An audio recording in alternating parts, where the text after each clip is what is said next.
Hello students, let us try to understand the coagulation methods for lyophilic and lyophobic colloids.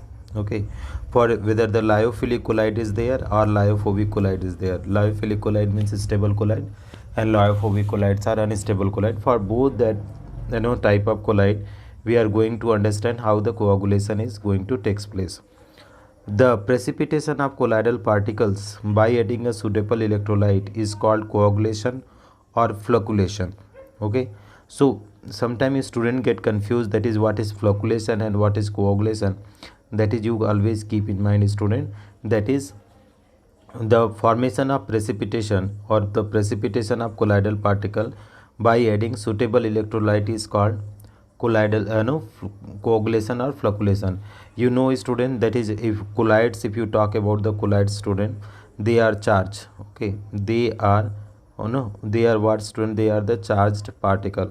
And colloids are what, student? They are the charged particles. Now what we are going to do, you are adding, that is electrolyte, student. Okay, so if you are electrolytes, so that is the charge that will be neutralized. Okay, charged will be neutralized, charge will be neutralized. Okay, student, so it is charge is neutralized, that is ppt will form. Okay, precipitate will form. So that is what formation of precipitate by the addition of electrolyte is known as either say precipitation, flocculation or coagulation. Okay, because of the presence of charge on the colloidal particles, which can be converted into precipitation by the addition of electrolyte oppositely charged ion. They are saying, because of presence of charge on the colloidal particle, because of the presence of charge on colloidal particle, which can be converted into precipitation by addition of electrolyte. So that is the colloidal particle, student, that is all the colloidal particle are the charged particle, and in that what you are going to do, student, you are going to add the electrolyte, oppositely charged electrolyte. So what will happen, that is the precipitate will form. The ion responsible for the coagulation of colloid solution is known as effective ion or active ion. Okay, the ion which is responsible for the coagulation of colloidal solution is known as effective ion or active ions. Now the effectiveness of an ions causing coagulation is dependent on the charge. Okay, the effectiveness of an ion of electrolyte is causing coagulation is dependent on the charge. This fact is enunciated by Hardy-Sulz rule. This fact is initiated by Hardy-Sulz rule. Okay, student.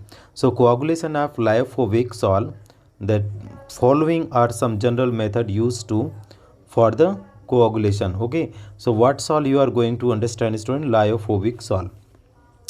So first one is by addition of electrolyte, electrophoresis, mixing of oppositely charged sol, prolonged dialysis, and heating or cooling.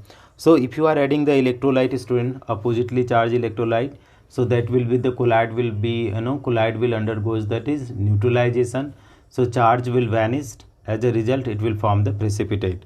Next one is electrophoresis. Electrophoresis means what is, student? You are taking the electricity and electrodes, so that is that is the colloidal particle will move to the oppositely charged electrode. Mixing of oppositely charged or sol.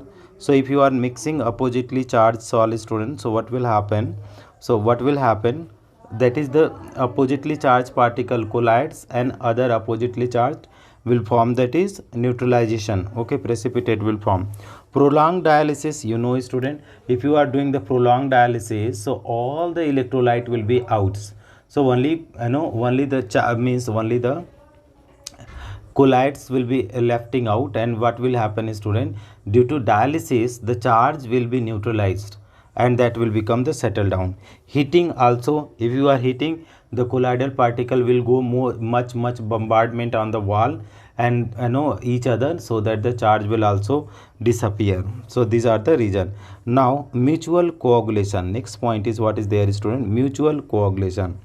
A deep red, say positive sol of a ferric hydroxide on mixing with the bright yellow negative salt of arsenic sulfide, so mutual coagulation of both leading to the colorless solution with the precipitate settle down due to the neutralization of charged by each other.